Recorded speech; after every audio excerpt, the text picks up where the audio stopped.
This is the CitizenLink Report. If you find our insights helpful, would you support our video efforts? Your gift of $25 or more goes a long ways. Covers the crew, lights, cameras, all that.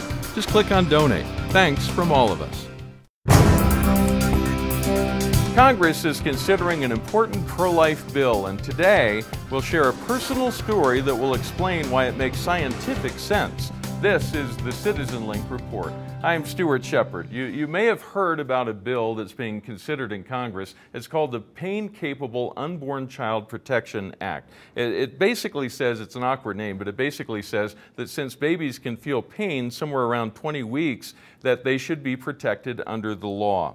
I want to introduce you to somebody today who has an unusual perspective on that, and there's a reason that she does. I'd like you to meet Carolyn Asher, who lives in the Kansas City area. Hi, Carolyn. Hi.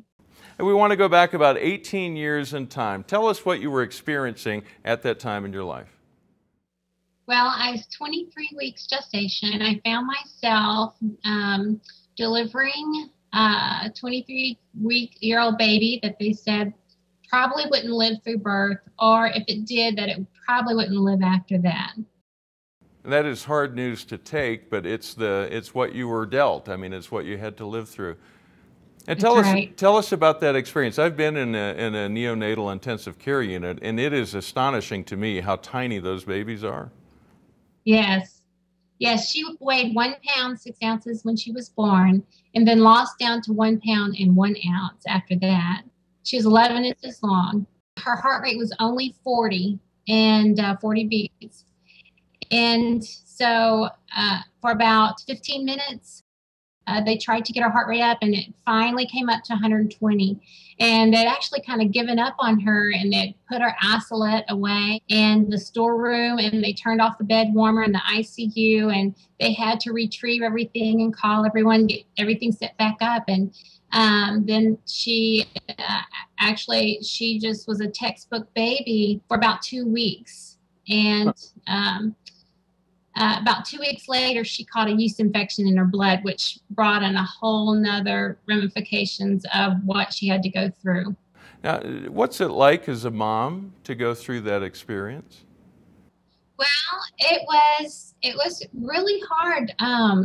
You wouldn't think that you would have so much love for a little child that you'd never seen before.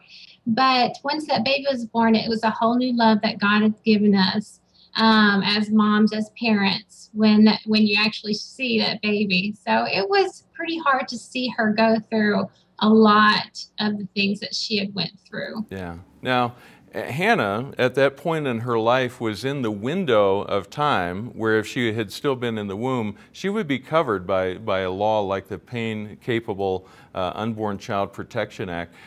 Tell me what you saw. Here's a baby who's just barely past 20 weeks. Could she feel pain? Oh, yes, she could.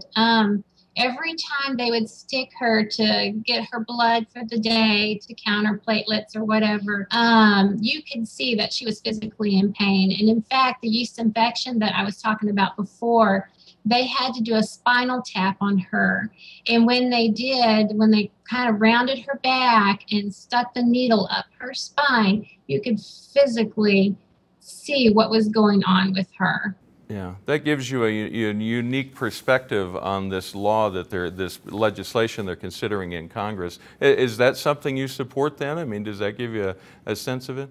Absolutely. Yeah. When you talk about this to other moms around and about, what do you tell them? How do you convince them that this is something that is truly a pro-life measure? Well, I just tell them Hannah's story, and a lot of times I'll just see women in tears just because of what she had to go through and what we went through as parents, not knowing if she would live from day to day.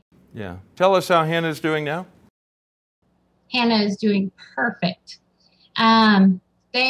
All through the process, she said, oh, she could be deaf, she could be blind, she could be just so many different things. And we would pray for each thing as it would come up. After 6 days, her lungs were supposed to secrete this certain fluid. They had been putting some fluid in her lungs to help her stay alive. So we had a network of people praying, and we would pray for things like this, and instantly the Lord would just help her come through this and just heal her body and make work whatever needed to work. Well, it's a great story. I really appreciate the fact you've taken time today to share that with us. Thank you, Carolyn. Thank you. All right. And thank you for watching. We do want you to consider the House has passed H.R. 1797. They passed it back in June of 2013. It sits in the Senate committee right now where it's getting no attention whatsoever. A companion bill that's like the House version, similar language, was introduced in the Senate, and guess what? It's also not getting much movement in that chamber. If you'd like to do something about this, there are two places you can apply your energies. One would be to contact your senators and let them know that you support this kind of legislation. And the other is we know that 9 states have already passed similar legislation at the state level. If you hear about a bill like this in your state legislature, you can also give support to it there. And it's usually called something along the lines of the Pain Capable Unborn Child Protection Act.